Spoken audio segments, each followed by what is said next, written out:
Hello, I'm Brian Adams, and today I'm going to talk about the old G.I. Joe diver versus the new G.I. Joe diver. Hey, thanks for joining us on YouTube. What are you doing here?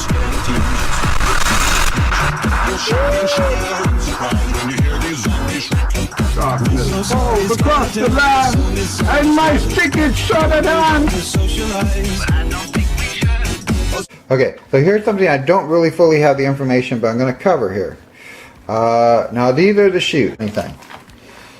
There are people that will swear up and down that when the divers, G.I. Joe diver outfit came out, that they had the short black boots like this. As you can see, there's eight string laces across, and the tie of the shoelaces up at the top.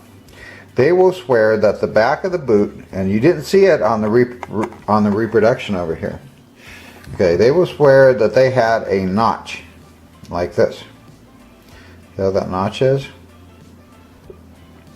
There's a notch on the back, and I don't know why it is, and I know that these ones are original because it says, you know, has the Hasbro name across the bottom of them, and I'm going to suspect that the reason these were originally made is that getting the foot into the boot was a little bit of a problem, so they may have put the notch in the back so that way the foot could clear in easier in the original G.I. Joes. I'm going to assume that that was it, but most people say, no, these are diving boots, and they'll charge you as much as they can get for these.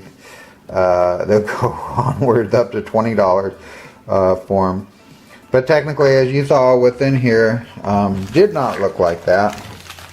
And what I do have is right here.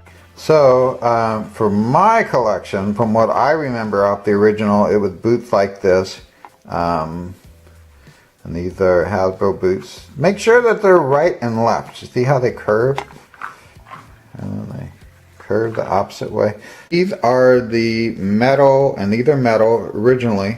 They fit on the shoes to hold him down, just like the actual divers had. They had the weight of the helmet, they had the weight of the belt, and they had the weight of the shoes. And I forget how much it is. There was a great movie that was made, it explained that whole situation. I don't think it really explained why the weight was what it was. But anyway, these are some weighted shoes from the 1960s, from the original G.I. Joes, diving things, and the shoes would just fit into socket, and they would fit in the back part there. Okay, so that's how they fit in. As you can see, they just fit snugly in there. And I got the left and I got the right, and those are ready to go. Now the other thing about the G.I. Joes is there's the air hose. The air hose, you'll originally, on the new ones, you'll find that they're a lot stiffer. They're black, but the main thing that's really what everybody's looking for is this part here. And they're charging an astronomical amount for a little piece of plastic that has a compass in it. I've seen them go anywhere from $11 to $20 for this on the internet. The hammers are about $8. The buoys with the rope, that's about another $8. Here's the a knife. They try to charge up to $17 for a knife and a sheath. This is a different style than what is originally on the G.I. Joe ones. Let me see if I can get a picture to show you what it looks like. Okay, this is what the original looked like. It's just made out of like a little plastic.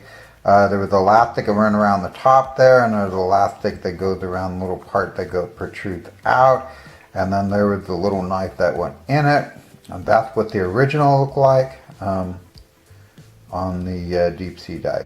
And of course, the original diving buoy actually looked like that. It had a white stripe across it over the red, and it had the orange rope that was sort of thin.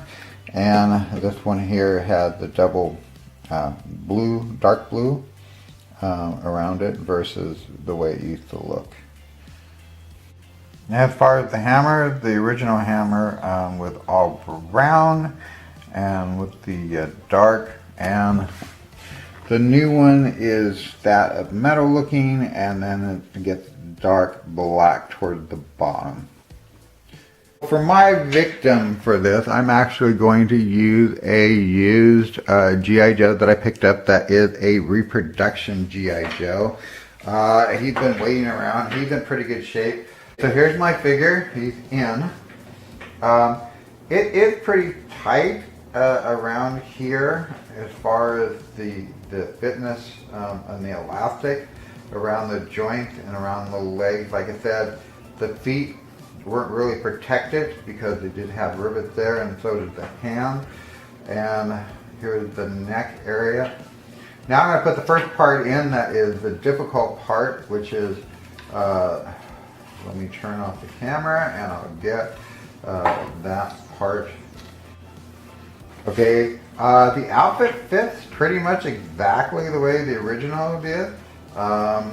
This has the piece underneath. You can see how it brings the material out so that the suit fits better with more airtight.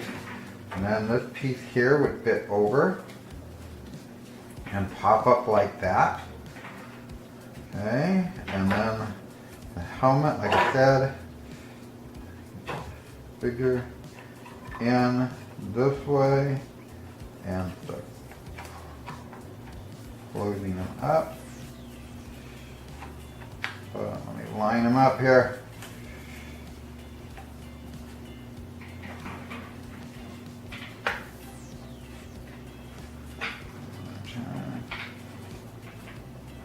That.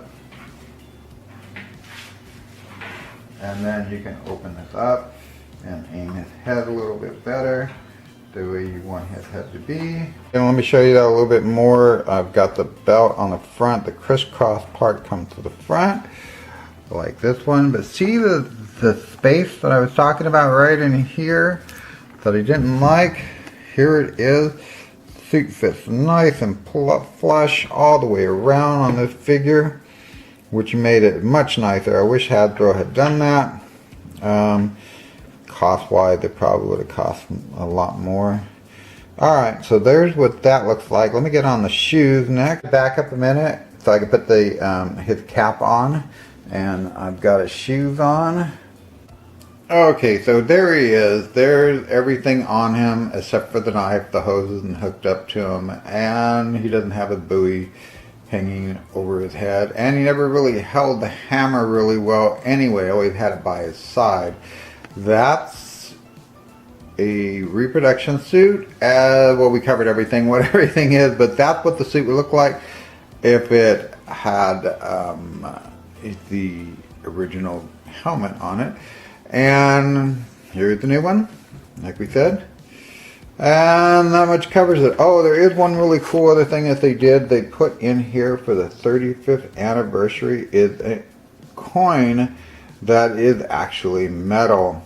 That's one thing Hasbro did put in the diving sea trunk. Let me be really thorough. There's where the air hoses go in the back of the top of the helmet that I haven't put in yet.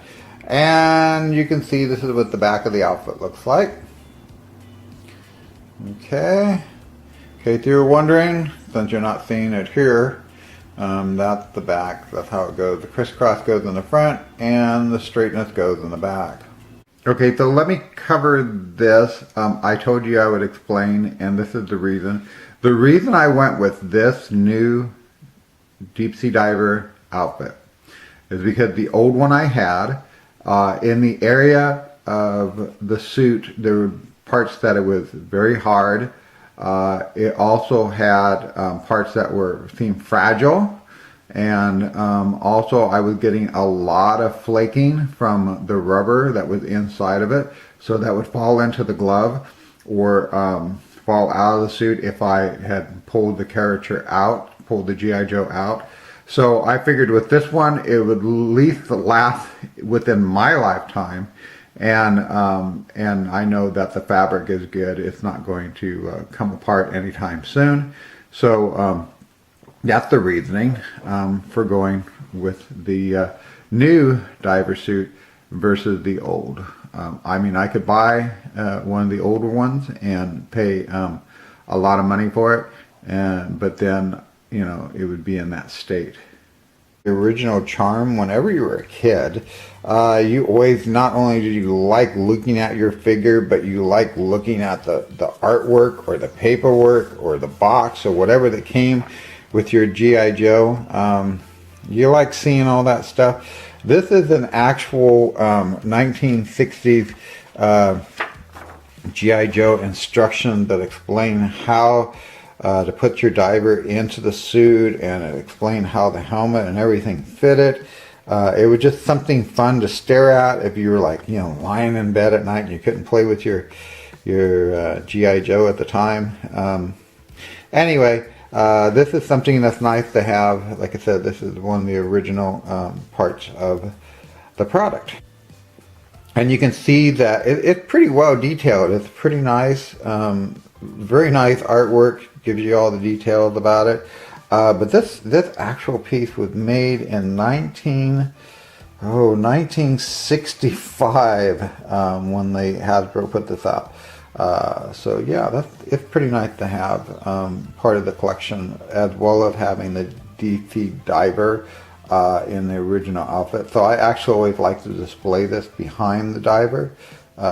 Just a little bit of nostalgia. Just to let you know, this item actually came out in 1999. Hey, if you like the video, don't forget to give me a thumbs up, and don't forget to subscribe and all that. And I hope you liked the video today, and we'll see you next time. Thank you so much for tuning in today. So long, everybody.